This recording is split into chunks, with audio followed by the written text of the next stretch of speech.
S. aureus has an extraordinary repertoire of virulence factors that allow it to survive extreme conditions within the human host.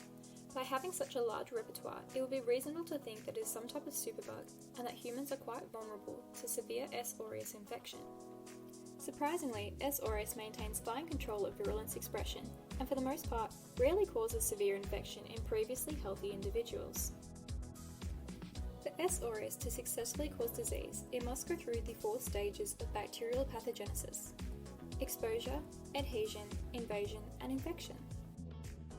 Virulence factors involved in adhesion include clumping factor, fibrinogen binding protein, fibronectin binding protein A and B, and coagulase, as well as other proteins. Bacterial survival during an infection is dependent on the ability of the organism to circumvent the host's defences. S. aureus must overcome opsonization by complement and antibodies.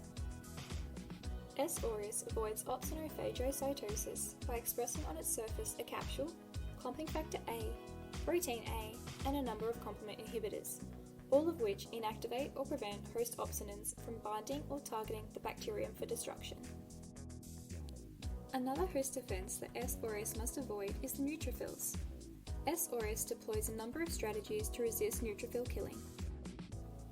First, it secretes 2 molecules, CHIP, chemotaxis inhibitory protein, and EAP, extracellular adherence protein, which respectively block neutrophil recognition of chemotactic factors and neutrophil binding to endothelial adhesion molecule ICAM1. Inhibition of ICAM1 binding prevents leukocyte adhesion, diapedesis, and extravasation from the bloodstream to the site of infection. Additionally, as a preemptive measure against neutrophils releasing antimicrobial substances, S. aureus counters by secreting specific toxins which lyse neutrophils. A recently identified one being phenyl-soluble modulin, PSM, which is a group of bacterial peptides that induce inflammation and neutrophil cytolysis. Normally, a severe bacterial infection would induce the host to mount an adaptive immune response to limit the ongoing infection and to prevent future reinfections. However, one of the hallmarks of S. aureus biology is the ability of the pathogen to infect the human host repeatedly throughout life. The mechanism underlying evasion of the adaptive immune response is poorly understood.